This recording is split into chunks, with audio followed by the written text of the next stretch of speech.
Hi students, today we will do the potentiometer part 2 chapter. In part 2, basically we will discuss the application of potentiometer. The last day you have seen the what is potential gradient, what is the primary circuit of a potentiometer, and today we will discuss in detail about the application, what is the use of potentiometer. So in syllabus, if you look at, there are two uses are mentioned, so we will discuss both the uses. The number one use to compare the EMF of two cells. Okay, तो जो इसमें पहला use जो हमें पढ़ना है वो क्या है कि to compare the EMF of two cells. तो इसके लिए हमने पोटेंशियोमीटर की एक प्राइमरी सर्किट तैयार की है पहले ही। इसके बारे में कल हम लोग डिटेल में डिस्कस किए थे। अब करते क्या है, अब इसकी सेकेंडरी सर्किट हम तैयार करते हैं। तो एक सेल ये है, दूसरा सेल ये है, okay.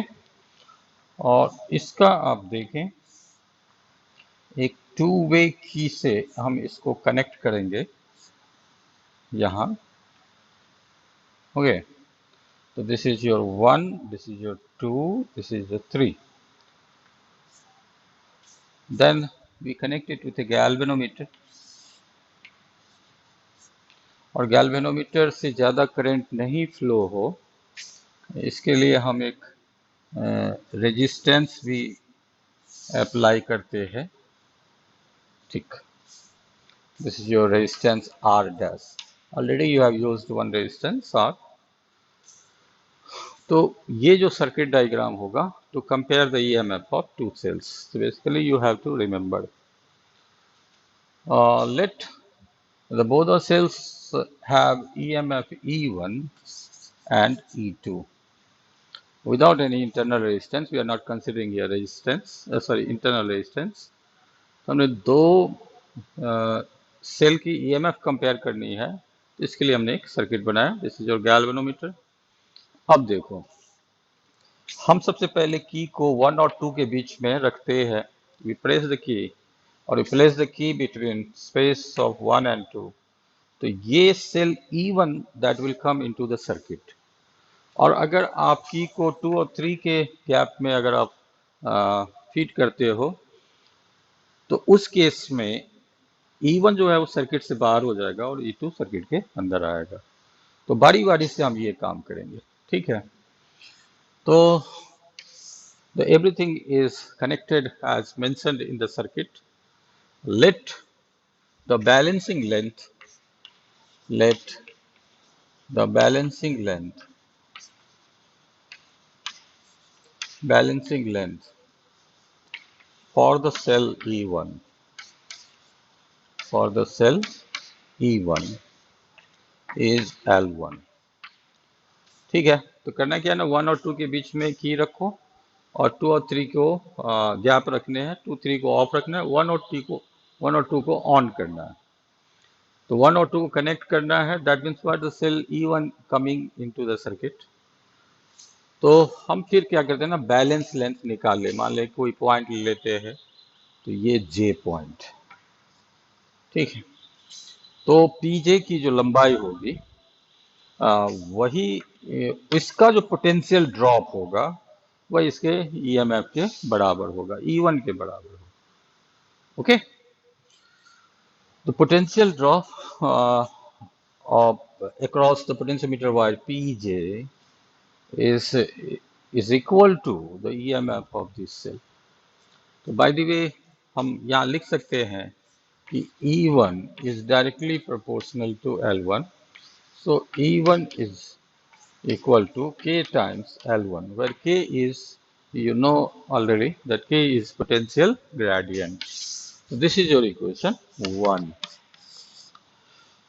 Now you do what? अब इस सेल को सर्किट से हटा देंगे, E1 को, यानी स्विच ऑफ कर देंगे इसका, और 2 और 3 के बीच हम की को इंसर्ट करेंगे। तो when you insert the key between 2 and 3, the cell E2 will come into the circuit and E1 will go out of the circuit. तो फिर इसका बैलेंसिंग लेंथ जो होगा वो अलग होगा, क्योंकि ईएमएफ अलग होगा तो बैलेंसिंग लेंथ भी अलग होगा. Let L2 is balancing length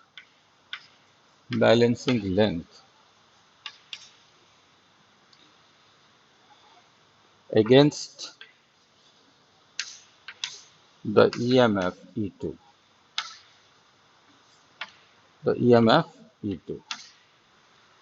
But according to principle of potentiometer, E2 जो है वो L2 का directly proportional होगा. E2 is directly proportional to L2. So E2 is equal to K, again potential gradient, into L2. This is equation 2. Now next what you do, you divide equation 1 by 2. If you divide equation 1 by 2, so you will get the answer. Dividing equation 1 by equation 2. What you will get? E1 by E2 is equal to K will be cancelled. Here will be left L1 by L2. So if you know L1, if you know L2, then you can compare the EMF of both the cells. So very easy, no problem at all. Okay. So first usage you have seen, you got a primary circuit, you have connected E1 and E2 two cells, which EMF is going to be compared, and we will take here two-way keys, and one by one we will make E1 and E2 into the circuit, and we are getting the balancing length against the individual EMF E1 and E2.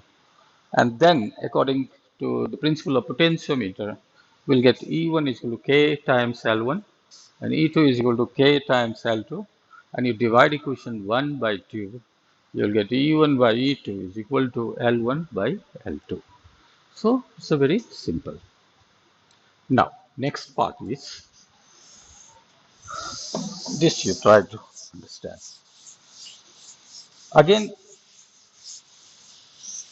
next second application is to find internal resistance of a given cell. So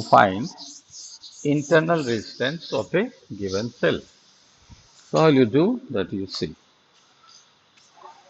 To find internal resistance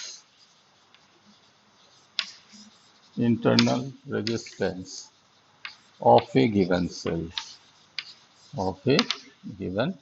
cell. Okay. इसको बनाने के लिए first we will construct one primary circuit. This is ammeter. This is your potentiometer Y. This one is P. Not a straight line, it looks, so it will be straight. P, and this point is Q. Okay. Now this is the source of EMF you have connected. One variable resistance, this is R, and this you finally connect.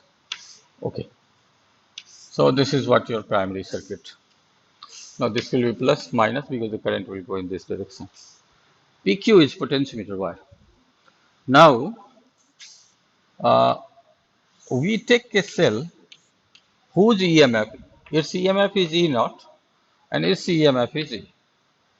इस internal resistance you have to, इसके internal resistance निकालने हैं, तो इसकी हम diagram ऐसे बना लेते हैं. ये है इसके आर, ठीक है. हाँ, then we will connect one known resistance. This is what R dash you can consider. Okay. Then here we will take a key. This one is key.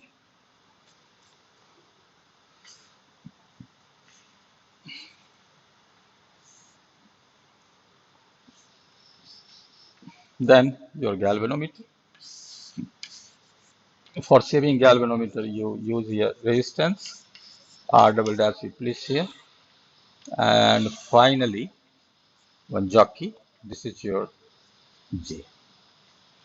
Okay, so jockey is there. Galvanometer. This resistance will save it. Uh, Save it. So that the purpose of this resistance is to control. It will not allow more current to pass through this one. Okay.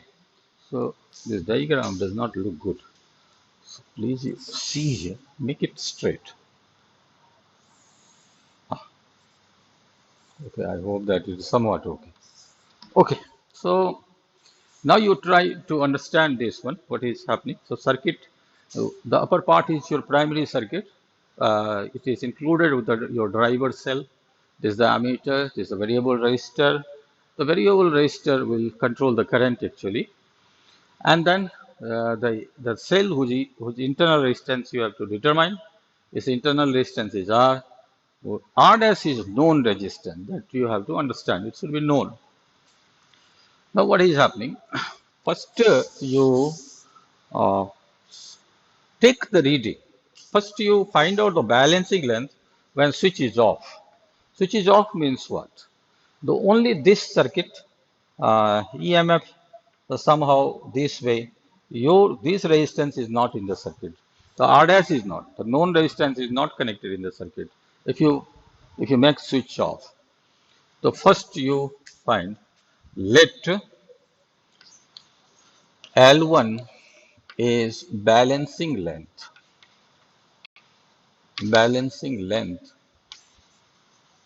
when switch is off. Switch is off.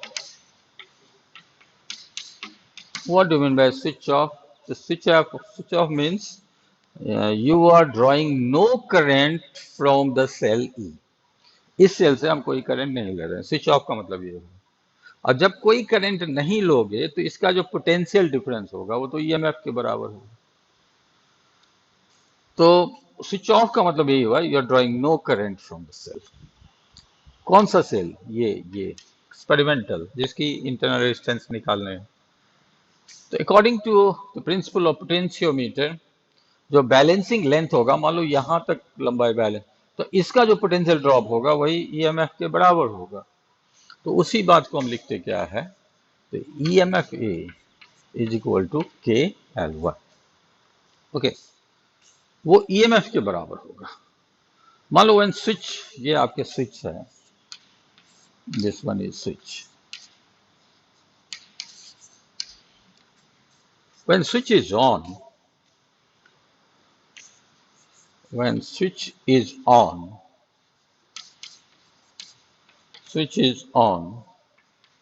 the balancing length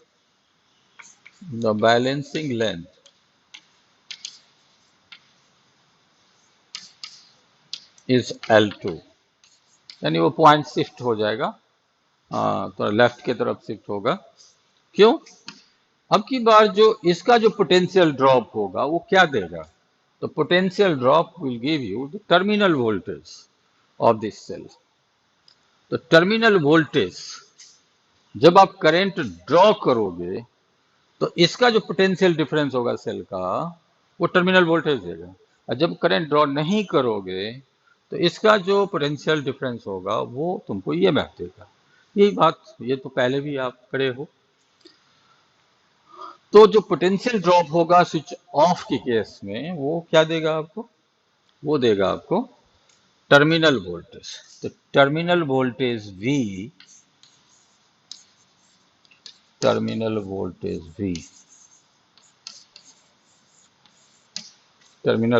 यहां पे लिख दें. V is directly proportional to L2. Okay, अब आप divide कर दो. This is your equation 2, this is your equation 1. Equation 2 अभी बना नहीं है, इसको आप लिख सकते हो V इज इक्वल टू के L2. इक्वेशन 2 ये है. तो you divide equation 1 by 2. Divide equation 1 by 2. What you will get? You will get EMF divided by terminal voltage is equal to L1 by L2. Okay? Now you look here, अब आप देखो कि internal resistance का एक पहले ही हम formula कर चुके हैं कि internal resistance of a cell, internal resistance of a cell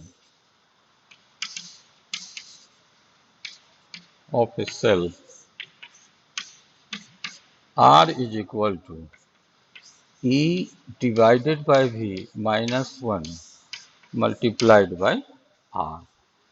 तो यहाँ पे जो नॉन रेजिस्टेंस है वो R डैश है, वो वाला R नहीं, ये R डैश।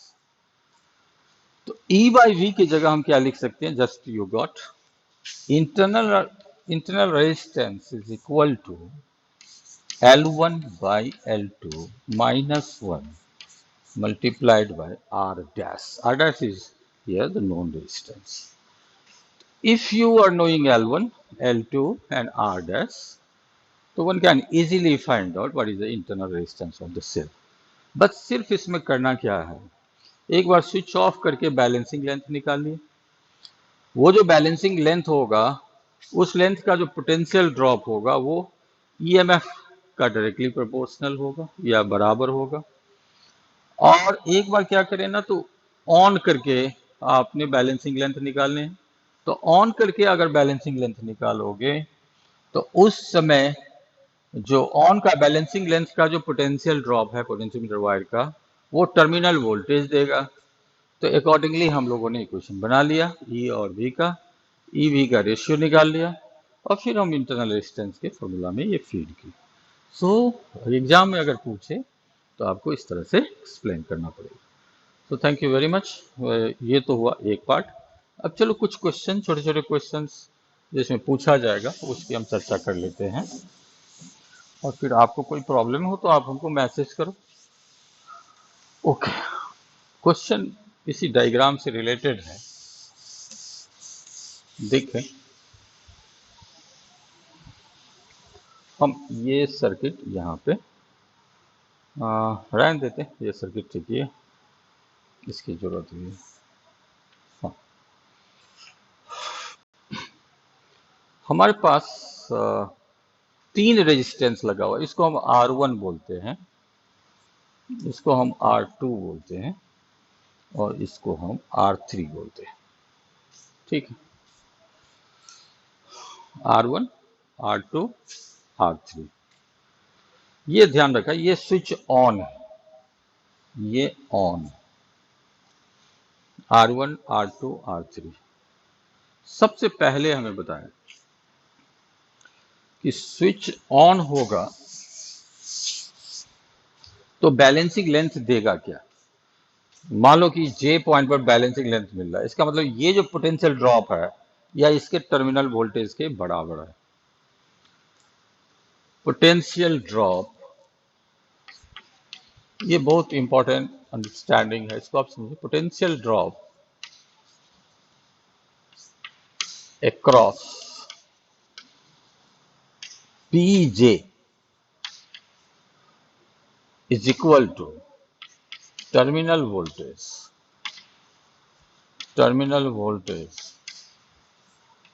of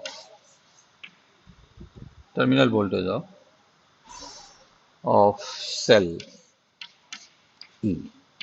इसका टर्मिनल वोल्टेज देगा, ये ऑन है, ऑन। ठीक है, क्वेश्चन ये है कि अगर हम R1 को बढ़ा दें तो बैलेंसिंग पॉइंट जो है वो किधर की तरफ शिफ्ट होगा, लेफ्ट होगा या राइट होगा। अगर इसको हम चेंज करें तो ये क्वेश्चन है, पहला क्वेश्चन है। You write down question: if R1 is increased, what will be change in balancing length? If R1 increases, ठीक है, what is change? What changes occurs in balancing length. Balancing point भी पूछता है, balancing length. R1 बढ़ाने से balancing length में क्या फर्क पड़ेगा, ठीक है। तो सबसे पहले आप हमको ये बताओ कि जब हम नहीं बढ़ाए थे तो इसका जो टर्मिनल वोल्टेज है अभी वो क्या दिया था, K इंटू एल। ये इसकी जो पोटेंशियल ड्रॉप है K इंटू एल है, वो K इंटू एल जो होगा वो इसका टर्मिनल वोल्टेज के बराबर होगा, ठीक है। अब आप ध्यान से देखो कि यहां पर अगर हम ये रेजिस्टेंस बढ़ाते हैं तो इसका पोटेंशियल ड्रॉप ज्यादा हो बढ़ जाएगा, तो PQ का पोटेंशियल ड्रॉप क्या होगा, तो PQ का पोटेंशियल ड्रॉप घट जाएगा, ठीक है। तो सबसे पहले आप लाइन लिखें कि इफ वी इंक्रीज R1, अगर हम R1 बढ़ाएं,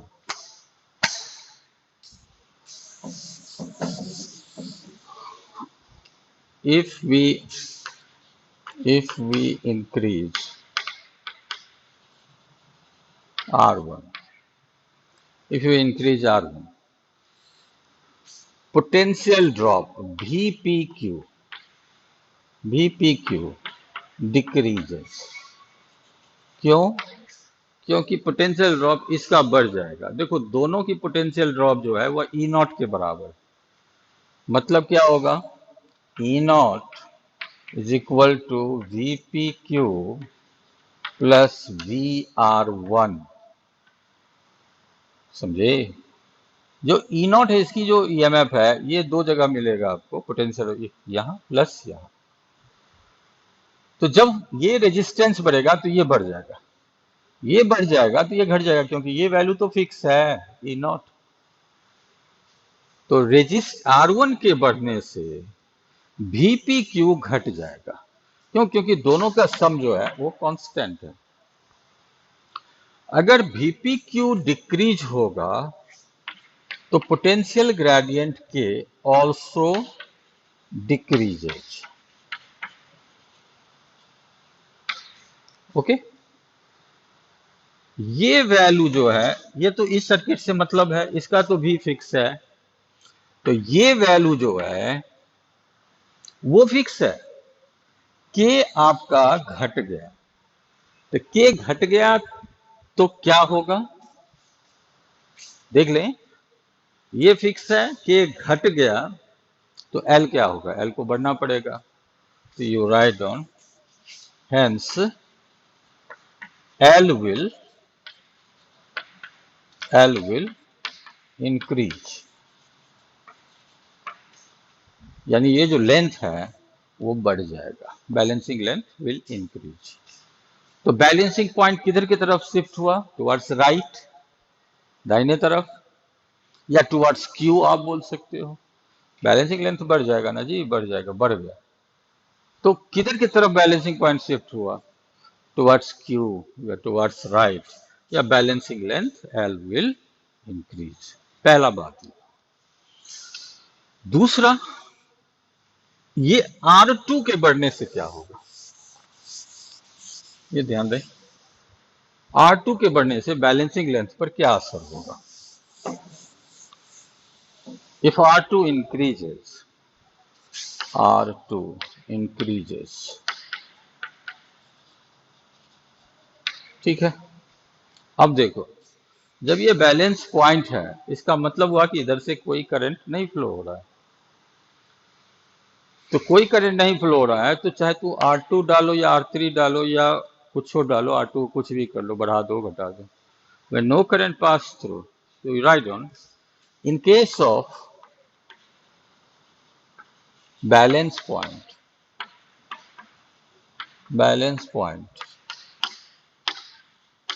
since no current passes through it,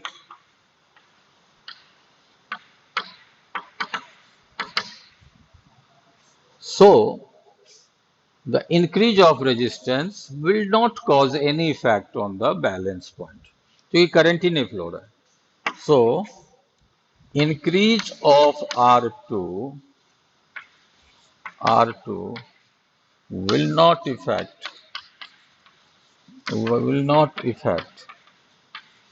balance point,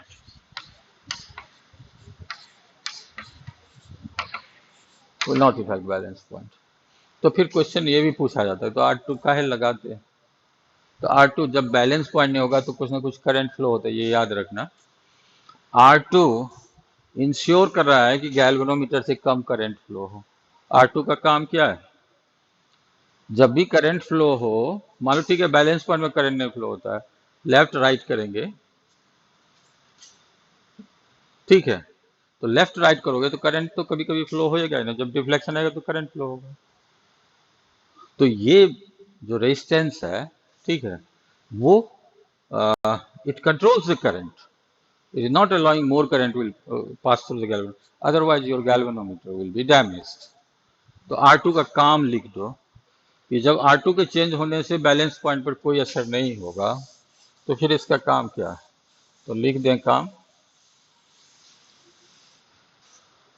it minimizes the current, it minimizes the current passes through the galvanometer, ये ध्यान रखें, galvanometer, यस, ठीक है, and it will save it. इसका काम गैल्वेनोमीटर को बचाना है। बचाएगा कब? जब करंट को ये कंट्रोल करेगा। ओके, ये R2 की बात हो। अब लास्ट में चले R3। R3 के इंक्रीज होने से बैलेंस पॉइंट पर क्या फर्क पड़ेगा? If R3 will increase, what is the effect of balance point? ठीक, चले, तो इसके आंसर दो तरीका से दे। ए,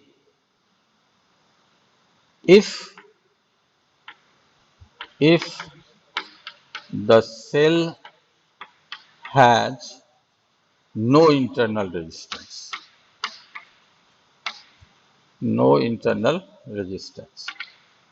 ठीक है,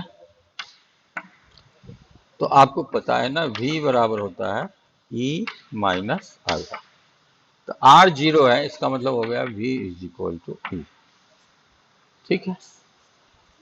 तो E का तो वैल्यू फिक्स है ना, तो V भी फिक्स हो गया, तो बैलेंसिंग लेंथ में कोई फर्क नहीं पड़ेगा। You right on,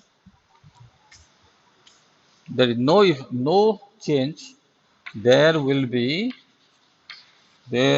be no change in balancing length, कोई फर्क नहीं पड़ने वाला। क्यों? क्योंकि V जो है E के बराबर, E फिक्स है, तो V में कोई बदलाव नहीं आएगा। बैलेंसिंग लेंथ, ओके, ये तो हुआ एक पार्ट। अगर सेल में इंटरनल रेजिस्टेंस नहीं है तो V का वैल्यू E देगा, और E की वैल्यू फिक्स है, तो R के बदलने से E में कोई बदलाव नहीं आएगा, इसलिए V में भी बदलाव नहीं आएगा। जब V में बदलाव नहीं आएगा तो लेंथ तो वही का वही रहेगा, ठीक है। अगला, इसी में दूसरा पार्ट है, अगर सेल के पास इंटरनल रेजिस्टेंस हो तो क्या? You write down, if the cell has internal resistance, if the cell has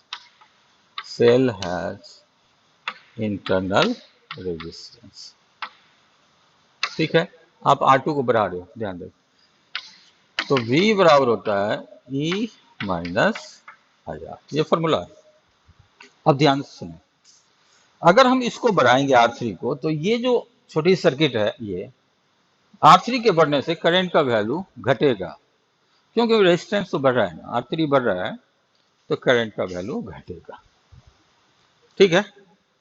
increase of R3